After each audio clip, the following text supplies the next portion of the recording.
Mrs. Hazekamp, how do you feel about the Japanese government giving, if I may say so, a damn in the European ways of thinking about whaling?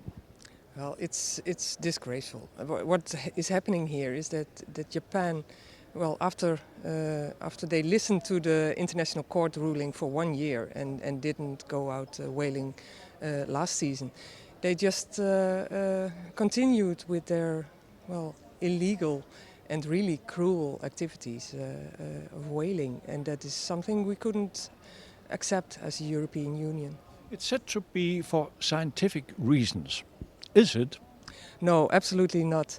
They use some of the data they get from the animals as scientific data, but there is no new scientific value in their studies whatsoever. And what we see is that they only published a few scientific articles in the last few years, so it's not of huge scientific importance.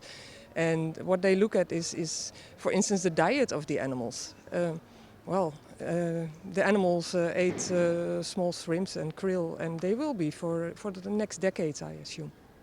I just had to say it's not an alarm. We just heard it's the voting time which has ended.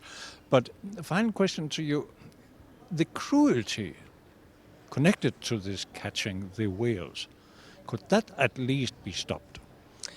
Well, that is one of the things why it was banned in the first place, I think. Not only because of the animals and the conservation status, which is really negative, and some animals are on the brink of extinction.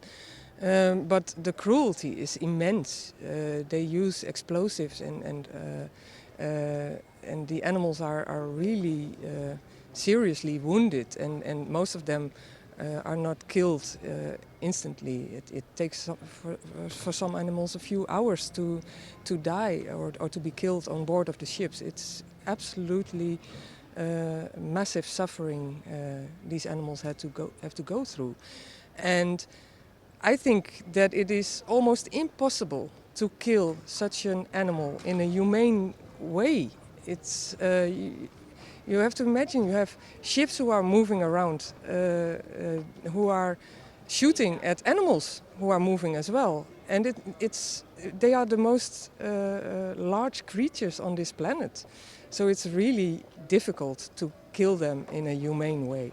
So I think there's no way in trying, and it's absolutely useless as well.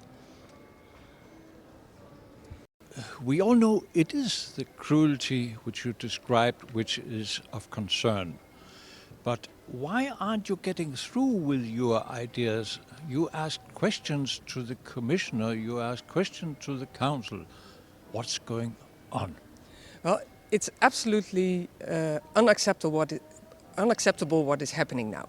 We see that in 2012 the European Parliament accepted a resolution which says that the whaling issue should be part of the negotiation with Japan about a free trade agreement. And what we heard yesterday from the Euro Commissioner is that they are not taking whaling as an issue in the negotiations trail. It is absolutely unacceptable. So that is why we asked for a resolution again in July, and hopefully the Commission will then take whaling up as an important issue in the trade negotiations with Japan. But why aren't they just acting as you wanted, simply because of the cruelty? I hardly can imagine, but it's mainly because economic interest, short-term economic interest, always wins of issues as human rights or animal rights.